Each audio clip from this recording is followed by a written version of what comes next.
Hey. Hey. Cool. I know we confused everyone because I don't have a beard today and you do. That's all. Yeah. They're going to think you're me. And Okay. Can I do the Monday pitch? Yeah, sure. Let's switch. No, Fastest growing SaaS platform, SaaS application right now. One of the fastest? One of them. One of them. Like we're up there somewhere.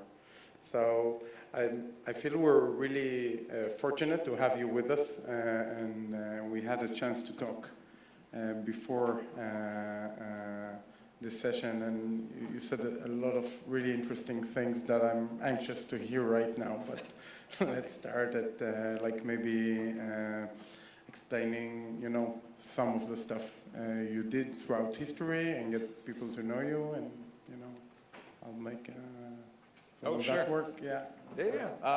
Well, I'm happy. I'm very excited to be here. I like doing anything that I can to help support the founder community, the startup community, and it's very exciting what's been going on lately. It's one of the reasons I joined as co-chair of Icon Silicon Valley, which works with a lot of founders here to try and help them bridge the gap for both funding and hiring in Silicon Valley. But yeah, my career, one of the attributes of coming from a company like LinkedIn, your profile's a little too detailed. You have to test out every feature. So, but I started my career as an engineer. I came out with a couple degrees in computer science, focused on human-computer interaction, very passionate about design and design-centric thinking. My first job was a software engineer at Apple. I worked on a project called Rhapsody, which ended up being called Mac OS X and has had a much longer run than I thought it would at the time. And I've worked at a number of great companies. A couple companies have gone public, eBay, LinkedIn in the early days, was VP of product there through the IPO in 2011. Been in VC a couple times, was the CEO early in fintech at Wealthfront for 4 years, and then now I'm running product and growth at Dropbox. So amazing. So you just told me back there that you've added the profile photo for LinkedIn when you joined LinkedIn.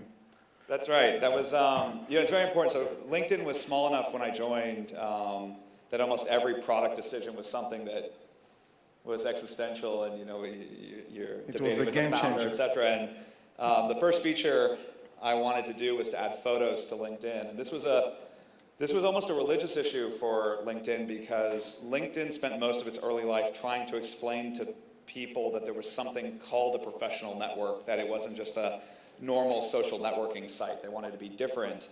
And one of the ways they were different is they didn't have photos, right? When you think of a social networking site, you have photos.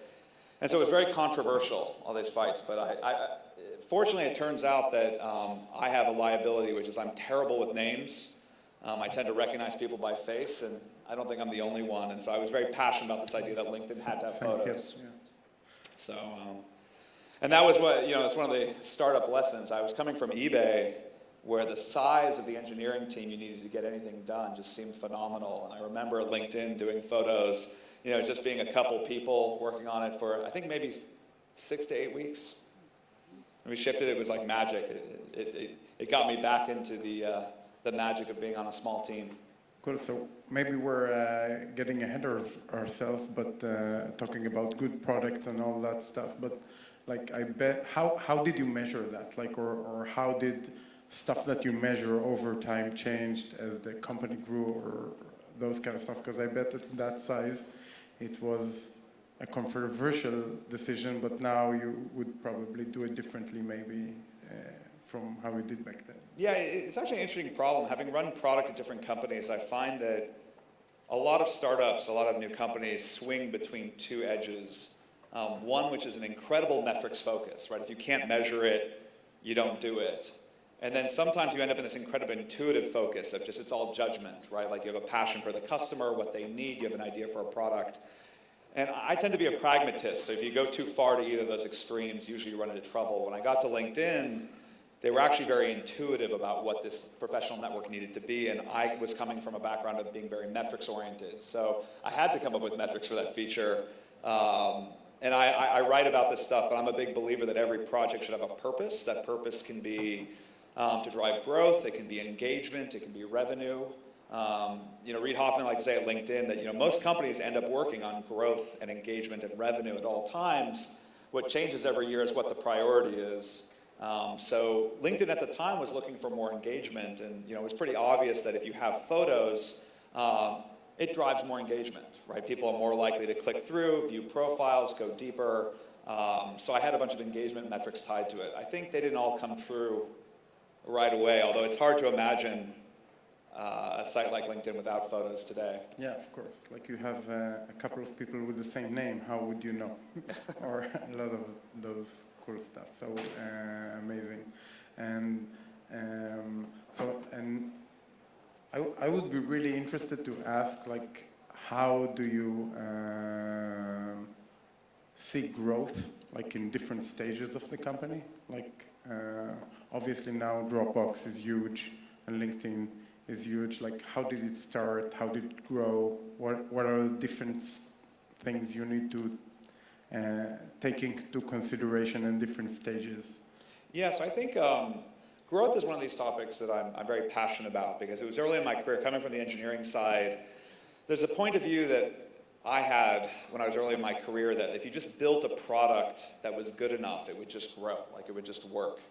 And we all want to believe that. And it was, I think it was at eBay where I realized I met some fantastic people who really convinced me that no, you have to really think through the user problem, the customer problem of how do people even find your product, how do they discover it, what's that first experience like.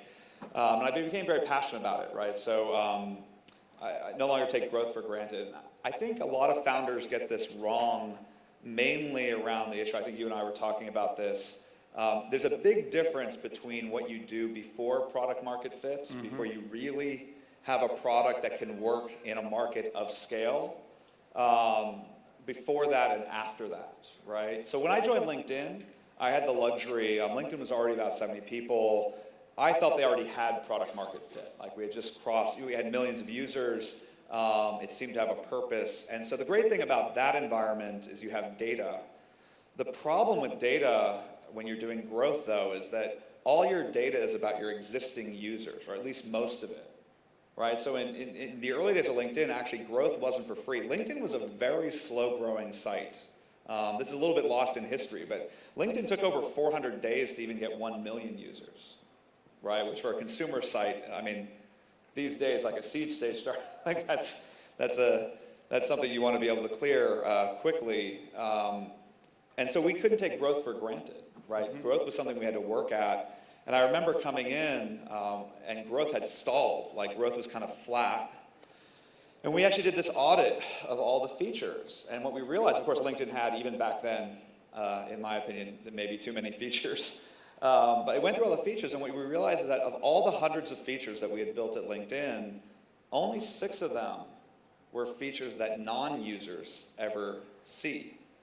And 3 of them no one used, right? So there were really 3 features that were at the heart of how new people discovered LinkedIn and joined LinkedIn and became a part of LinkedIn. And that turned into a lesson for me, so I'm very passionate about it. I believe that in general, because we like to look at our data, we like to look at our users, especially for a registered application, we tend to be blind or too blind to the people who aren't using our product. Like we don't have good sources of data for those people. And that can be the hardest thing to kind of deal with and really think through of what's that experience of a non-user, right? Most people who join your site, most people who use your application, they got there somehow. And the way they got there is either because the company or another user shared some content with them that brought them into your application. And thinking through those flows, thinking through the metrics, thinking through the emotions, the experience, and setting up the user for success became something I became very passionate about. I'm passionate about it at LinkedIn. I'm very passionate about it at Dropbox. But it's something you actually have to work on as a problem. You can't just take it for granted. Like I connect totally to those points. And in Monday, what we saw is that we had a product market fit, as you said, like in the beginning. But then we had a group of people that were really happy, but a bunch of them that really didn't understand so well how to use it. As we solved those problems, it became bigger and we got to another growth stage. and then it happened again. Like we have a really good group of people that are really happy and a group that doesn't really understand how to use or implement it to what they do. And because we have now over 80,000 paying companies, it always grows, and we always have that tier of people that want to use it. You see them want to use it, and they don't understand exactly how, and that helps us, always figure out what are the next steps. But you kind of hit a wall, okay? And then, like, if you understand you're going to hit it, then it looks more, like scalable rather than so. Like, how would you research towards that? How would you understand what is the next growth phase, and like when are you going to hit a wall with the current one? And understanding that the first wall you need to hit is product market fit, that someone actually wants your product, right? So, yeah, I'm a little. When I started my career, it was just after, when I was in school, Jeffrey Moore had written this book called Crossing the Chasm. I don't know how many people read it anymore. I still recommend it to people. Because it explains why you're always working.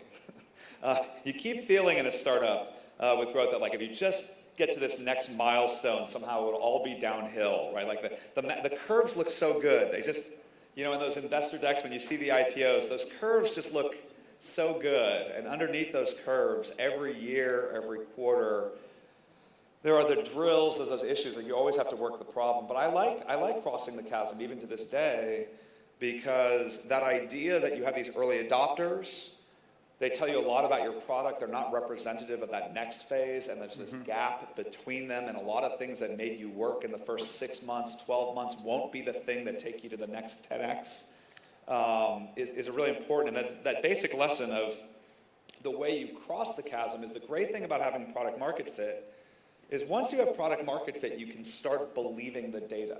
Right? In the early days, when you have friends and friends of friends and kind of random people using your product, it's hard to trust the data, right? You have to go to the heart of really who loves your product and who wants your product and who will spread it. And that very often is just a small subset of your early users.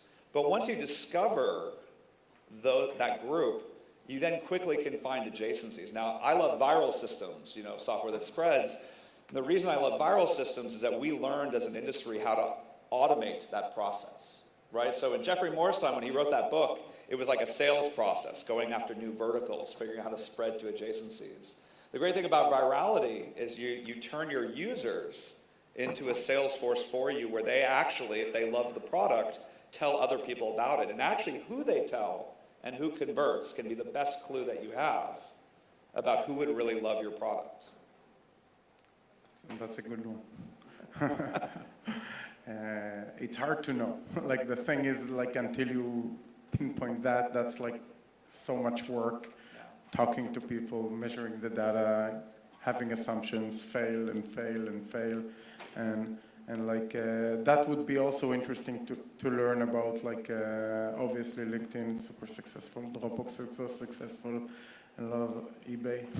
So, like, what are some of the failures you've experienced, like things you like believed in, but like complete, like didn't work? Oh, well, you can't be in product. There's almost too many to count. I don't know. I think it depends what lessons you want to learn. Product is one of these areas. I talk about this with my team all the time. I am a big believer that when you're trying to go after growth, when you're trying to build businesses that are 10 times, 100 times, 1,000 times bigger, you have to think big, and usually small increments don't get you there. Normally, right now, I would make a baseball analogy about it being about slugging percentage, not batting average, but I don't think that's going to work. I don't think baseball's so big here. But, it's a sport where not every goal is one point, right? And you have to factor that in, but there's more risk to that. But yeah, back to, failures. I wrote posts about this. I do blog pretty actively for the last 10 years. I wrote the post about why eBay Express didn't work, right?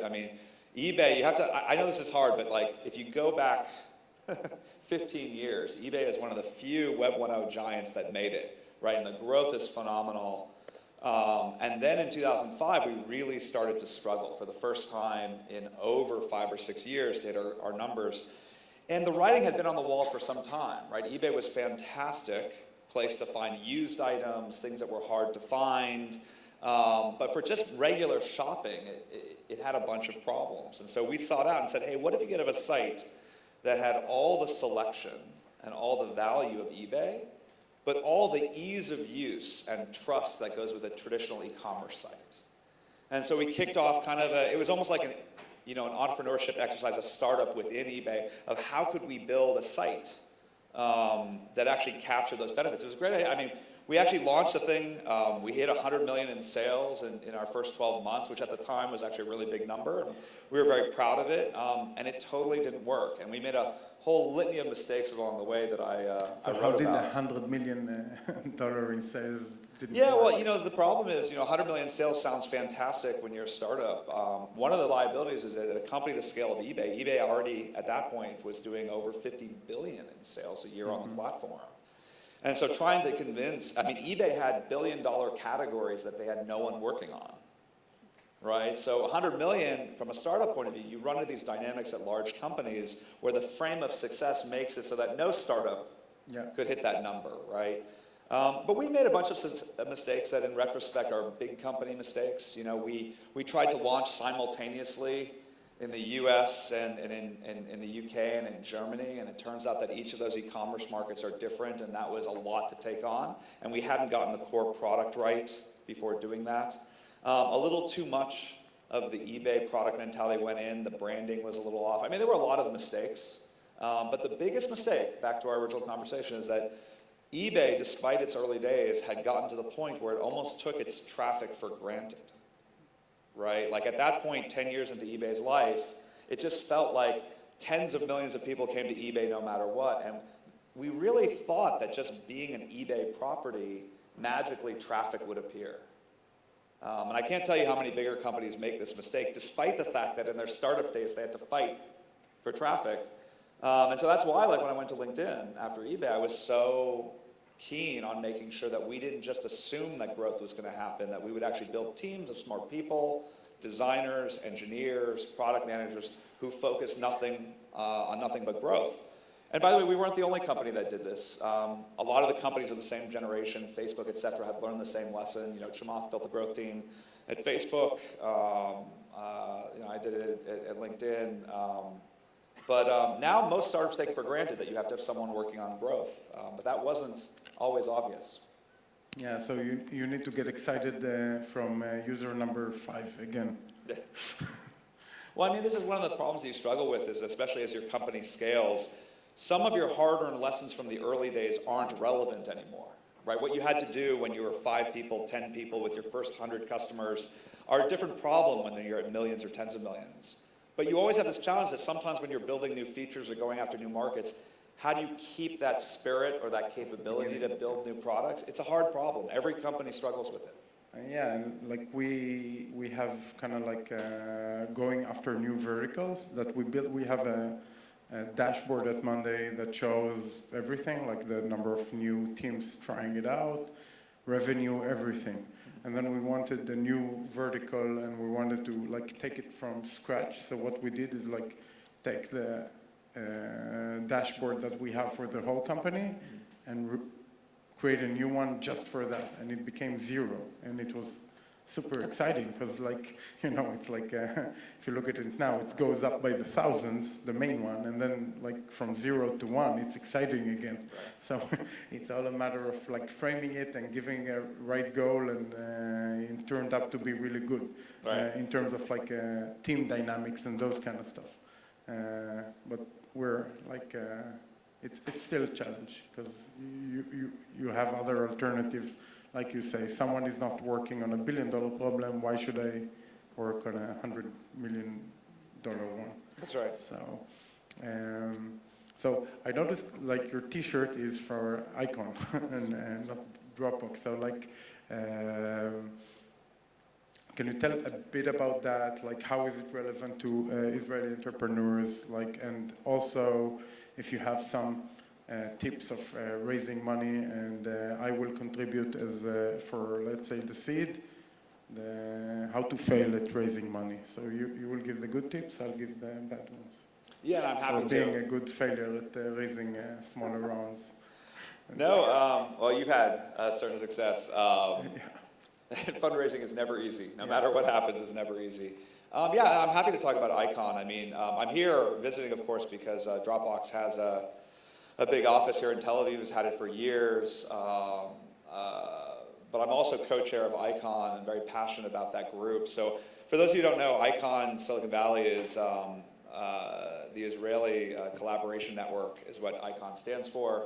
Runs a program designed to help founders in Israel network and connect with both talent that you might want to hire out of Silicon Valley, as well as meeting executives and investors to help with fundraising and hiring in the future. And so we run a program twice a year for about 10 to 12 founders who come in for 2 weeks to kind of network and meet all these folks. And the program just started about 4 years ago, but already the network's really phenomenal.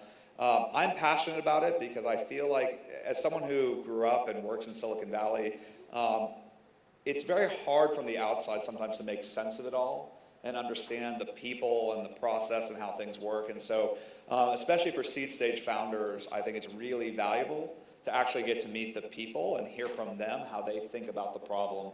And that includes fundraising, right? So fundraising can be a lot of different things, and every company is different at a different stage, but it can be hard from the outside to even understand what investors are looking for or what they're framing, or even how to approach it.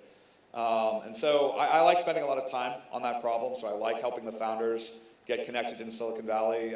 Some of them think about setting up offices in New York or Silicon Valley. You don't have to. But if you are, you need to hire people, and I like helping with that problem too.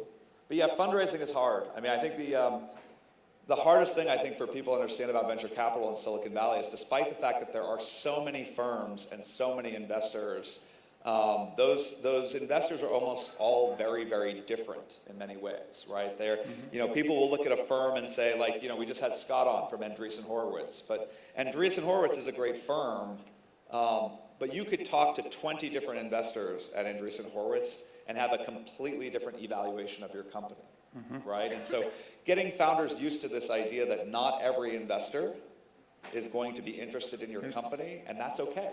It's something that in the beginning you need to understand that they are human investors. They're like real people, and they have their own biases, their own problems, their own, like we found, and like I'll talk, like in the early days of Monday, like we failed raising money over and over. Like I think we failed with every investor in Israel, like almost, really.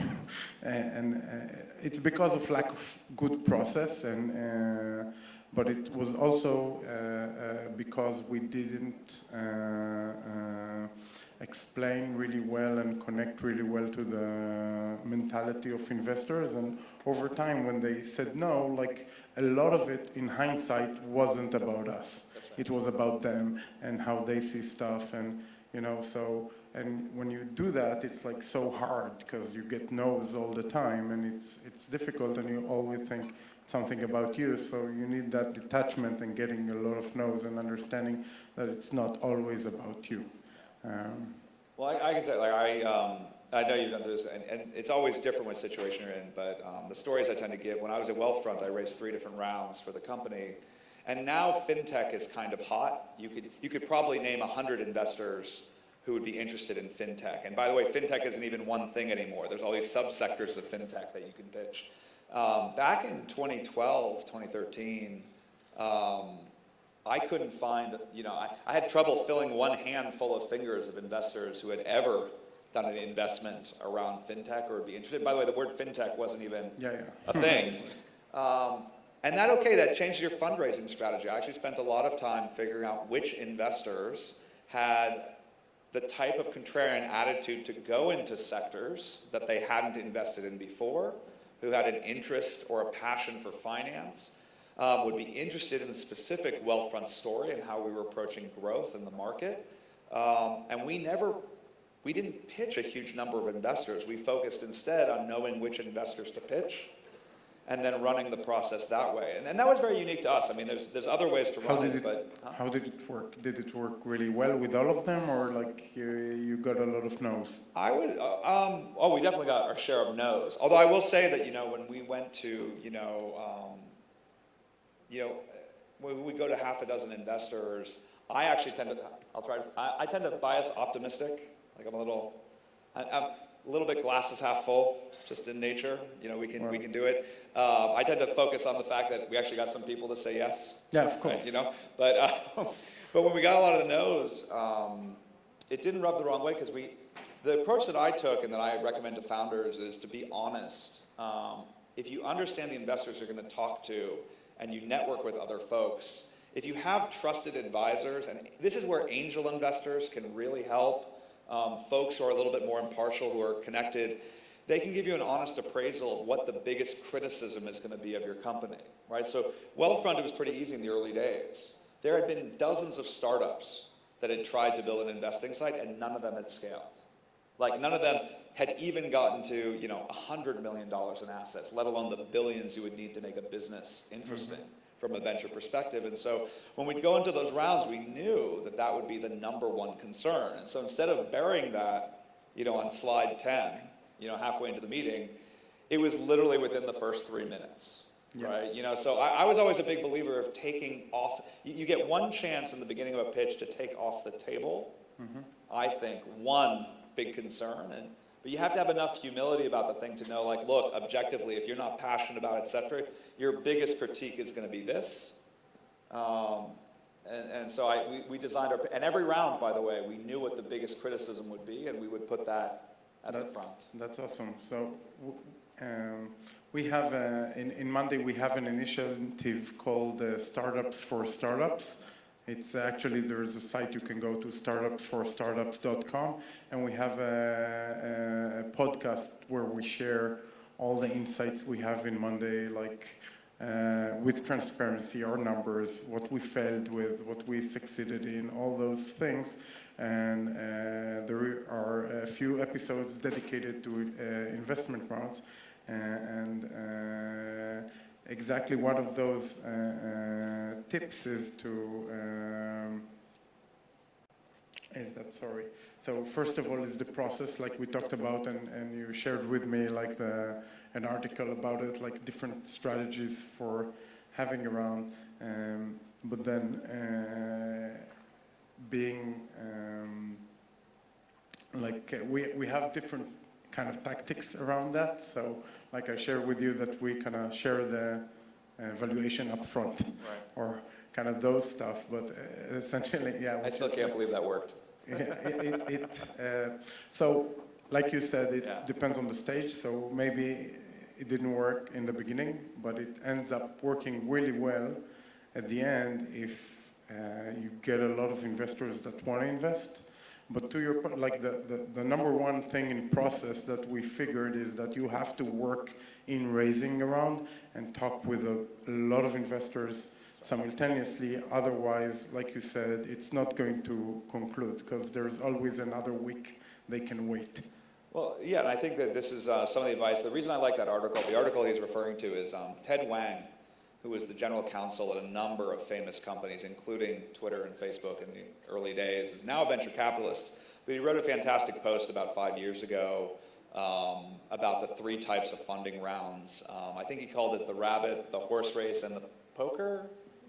Is it poker? Poker at the end. And the reason is not so much that there's a magic system or that there's 3 ways to raise money. It turns out there's a lot of ways. The great thing, when I was at Greylock as an EIR, I got to sit and watch hundreds of founders pitch their companies. And when it's really one of the advantages that venture capitalists have is that when you see hundreds of founders, you realize how many different ways there are to talk about your company, and you form opinions about what you like and don't like. But when you see incredibly talented founders pitch their companies, it really changes your point of view about what's important. And the truth is, no one knows your business as well as you do. But figuring out how to frame your business as a venture class opportunity and what points to hit, it's different for every business, right? Mm-hmm. Some businesses pitch around numbers. some around people, some around the market, some about the technology. Like you have to have confidence in what business you're trying to build.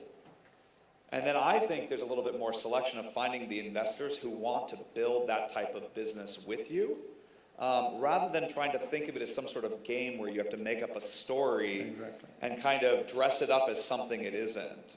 And so a lot of the reason I recommend that article, or that I recommend that people look at early pitch decks, I think Reid Hoffman shared his early pitch decks from LinkedIn, I think Series A, Series B. The reason I would encourage everyone to see those, or actually through angels, if they can, see some more examples or network with other founders, is that you can learn a lot. It opens your mind to all the different ways you can talk about a business. But the important thing is that you figure out the right way.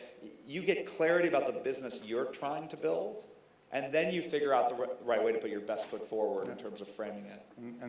And the way we look at it is like risk management. Like, investors look at a startup and they invest if they feel it's going to be successful.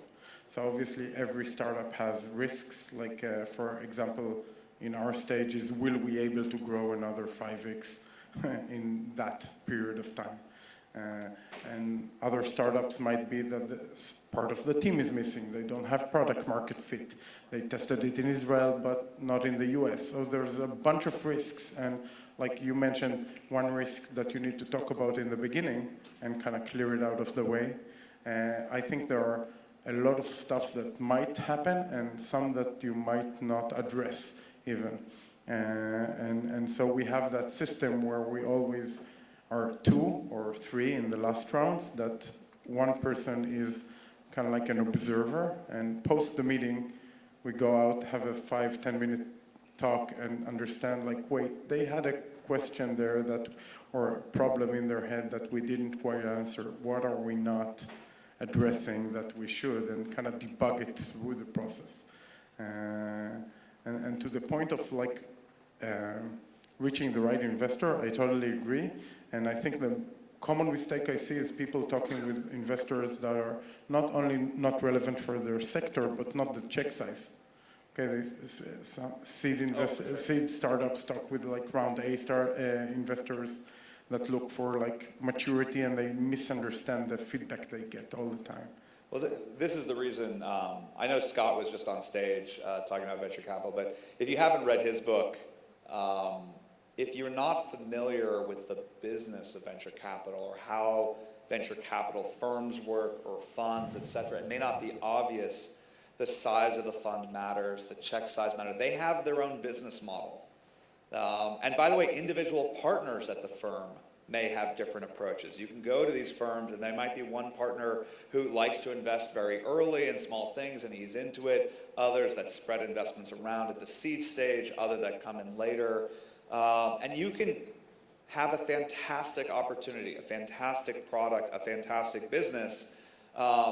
Wrong person, wrong time, wrong model. That's why I say, like, anything that you can do to understand that business, understand the investors you're talking to. This is not about pretending to be something you're not.